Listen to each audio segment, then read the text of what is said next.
Hello there, everybody, and welcome to another Kerfuffle webinar. Delighted today to have Steve from Intouch Displays. How are you, Steve? You all right?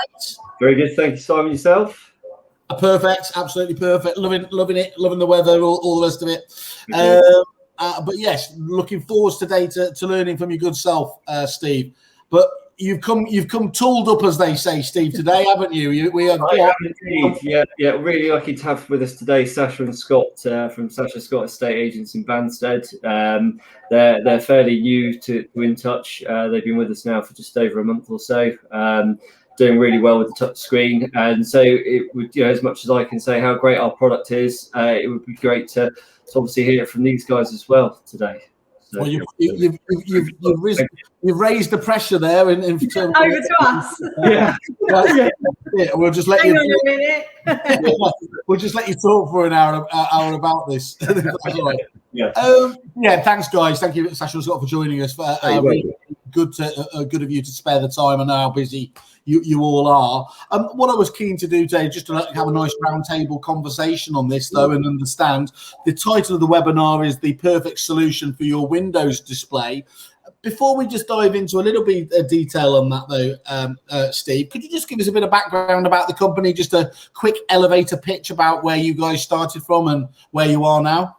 Yeah, of course, absolutely. So Intouch was sort of conceived back in 2012.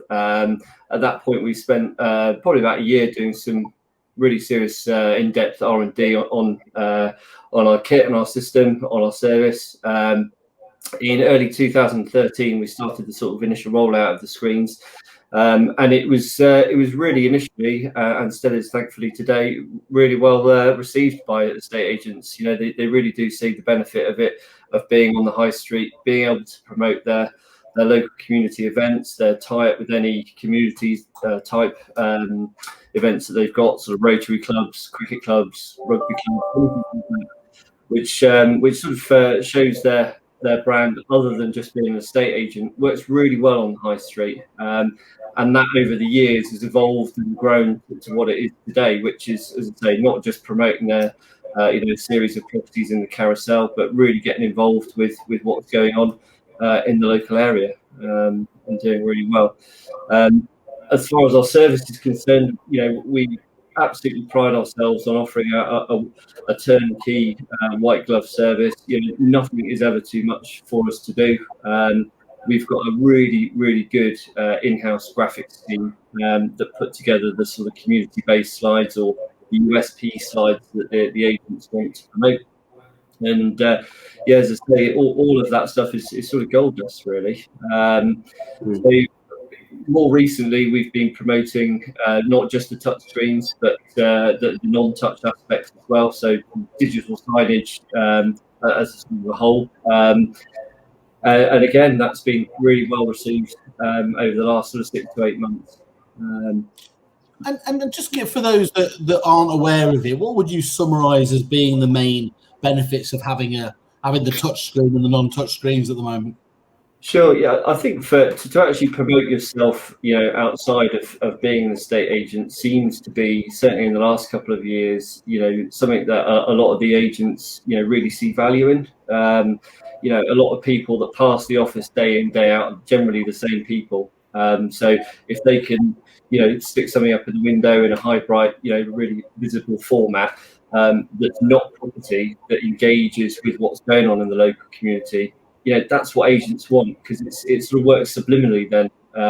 So I've been told and fed back, when people then come to think about the valuation process, they've seen an advert for the local cricket club or Rotary club, whatever it is, and it sort of ties it all in. I think, for us, the agent's feedback is always, of utmost importance to us, and they've been really the sort of driver behind that sort of community hub in the window, and we've just sort of facilitated that with a really good team behind it, with the graphical team, the technical team, and it's all sort of gelled together really well. Excellent. Excellent. And let's go straight to the people that have obviously been through this. You mentioned Sasha and Scott there. You've relatively recently, so it should be fresh in your mind. How's the whole process been in terms of getting on board? Because let's be honest, and I have no idea if this is the case. Some products work out of the box. Some solutions work, very, very quickly. Others take time to bed down, and others you might as well wait till hell freezes over. Where does it fit on the scale here? I think that's probably our biggest concern, actually. It's safe to say that the property industry is mental at the moment, so anything that involves an extra job is a headache.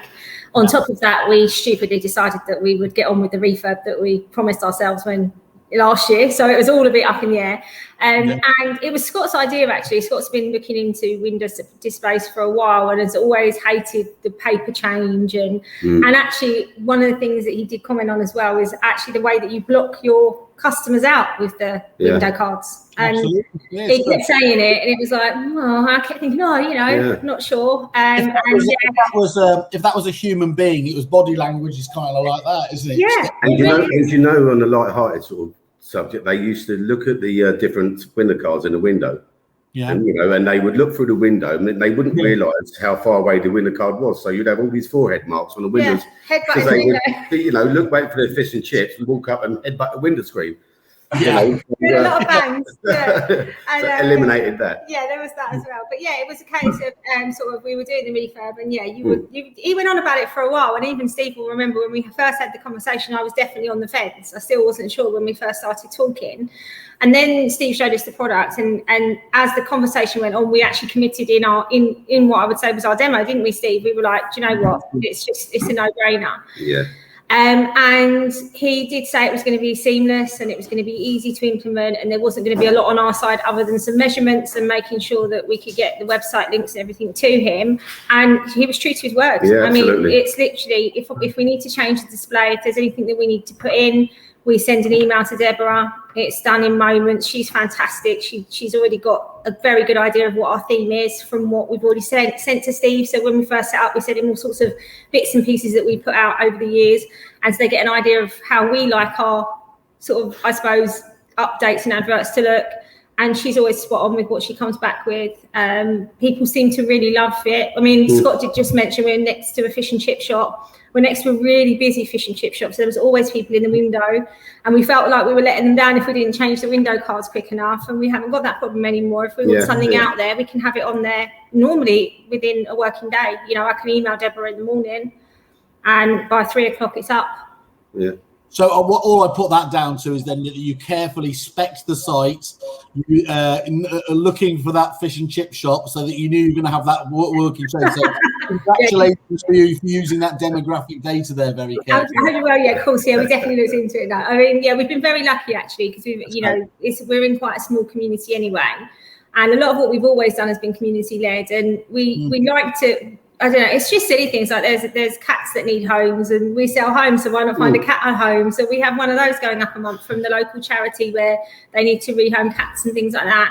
And actually they've got more of a platform there. It's not just some random thing. People are kind of, what it's like, you see bright lights and you wander towards them, and people do that. People stop on the way to the shop with, not just the fish and chip shop. They wander along and have a nose, and they're not looking for houses. We're not under any illusions that they are. A lot of the time they're killing some time, but it means we're putting things in front of them. We're putting the litter pick that we do in front of them. We're putting in the local events. We're trying to sort of speak to all of, I know we haven't got many at the moment, but all the fetes and the fairs locally are starting to come out now. And we're saying to them, stick it in our window. This is. I love that. I mean, I really do. And look, yes, of course, there's going to be a much smaller subset who are thinking about moving at that particular time. But this is just classic brand building, subliminal advertising, isn't it? There, and I think you were almost a bit apologetic there, Sasha, over the sort of things you were putting in the window. But I think that stuff really matters. And if you look at a local newspaper, everyone kind of jokes that some of the headlines are "local bin pushed over" or something like that. Has caused a huge turmoil. But that's the micro conversations that matter to people. Yeah, absolutely. Yeah. You can put yourself at the hub of that, as many people, not least Mr. Watkins himself, famously talks about. Being the digital mayor. Well, being the actual mayor isn't a bad example as well, is it? If you're leading the story and the conversations that are going on in your backyard. Yeah, I'd like to think that because we are quite a small village actually. There's only I think 2,500 chimney pots here, and where we are there's a handful of shops, but a lot of the community use them.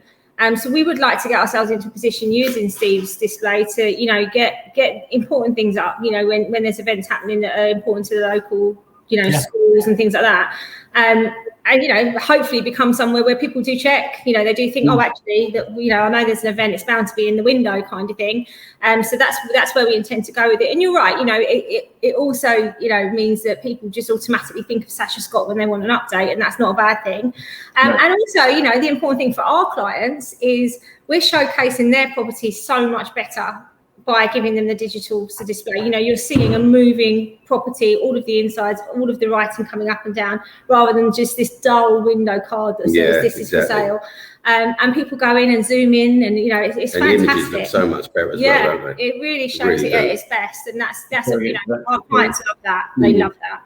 Great. You said there a second ago, Sasha, that it was a no-brainer. I mean, it was only a few weeks ago, so mind you, that would mean if it was yesterday, I can't remember anything. But do you remember what were the bits that stood out from you from Steve's presentation, and what bits from the solution itself really resonated with you? Steve's been really kind, because we hooked up with him about 4 or 5 months ago, and it's taken us that long to get this property to the point where the glass was in. It was a bit of a nightmare. And you're very patient as well, so thank you. But yeah, I mean, I've long said you're an industry of tire kickers, estate agents. Oh my god! But it's literally, we kept trying. I mean, we kept trying to get this window in. It was a window. It was a nuisance in the end, wasn't it, Steve? We were like, really? But yeah. It wasn't our fault, by the way. It was a next one. Just so you know, we're more efficient than that. Let's be honest, everyone's had a fair bit going on. It's been, that's exactly it. And I think, for me, I mean, as I say, I was the one that was on the fence. Scott had looked into various different products over the last, I'd say, year or so. He's always talked about it since we've had the shop front. But we looked at various products, and some of them wanted you to advertise. They wanted to charge contractors to advertise to do this, and you know, you're having people in that it was kind of a money making exercise, and I really didn't like that, and neither did Scott. So we wanted something that, you know, there wasn't any impetus to go to other than that you wanted to have a nose at what was going on and what properties were on the market. And you didn't have any control over the contractors as well, that was a big concern. So if they've done a bad job, who do they come to? Because it's been recommended in our windows. So it was all things like that. There's different, you know, bits and pieces. And we stumbled across Steve after speaking to FAM. So we had a supplier review with FAM, with Kerfuffle. And you didn't have Steve and Kerfuffle at the time. And I said, oh, we'd really like to do that. And FAM was the one that said, oh, actually, I've heard of, hadn't actually spoken to you, Steve, had he? But he was like, I've heard of this company, heard good things. And so we gave him a call. And even then, I was still on the fence. I was still a bit like, well, we could, you know, get rid of the problem of having a blocked window by just putting, you know, cards up in one window and leaving another window blank, and at least then we can change them all the time. And if I'm honest, the big problem with me was I didn't want to create any more work for us in terms of having to upload and change data and do whatever we need to do. And the thing that just turned it completely on its head for me, I think you were already there. He was adamant we were having it. With me, I came into agreement when Steve explained the process and how simple it is. And as I say, he was true to his word. It really genuinely is such an easy product to update. The time it saved me on, you know, constantly reprinting out window cards. Every time there's a price change, updating them, you know, everyone around here, because we're quite local. So the vendors walk past the shop, and if their window isn't displayed, you know, their property isn't displayed in the window, they then, you know, sort of get angry. So we can only display so many windows. They're going to let you know about that very quickly. So we have to constantly rotate the window cards as well to keep all the vendors happy. So just having it on this screen where they can everyone's there. It's brilliant. It's, you know, it's probably solved. It's a game changer. And, you know, and that's the thing. It was so easy. I mean, literally the day that they put it in, it was live. Thank you for everybody who took part, got some feedback. Thank you, Peter, and everyone else, and Mr. Mintz. And I look very much to catching up with you guys in the future. Sasha Scott. Thank you very much. Thank you. Thanks, guys. See you later. Bye.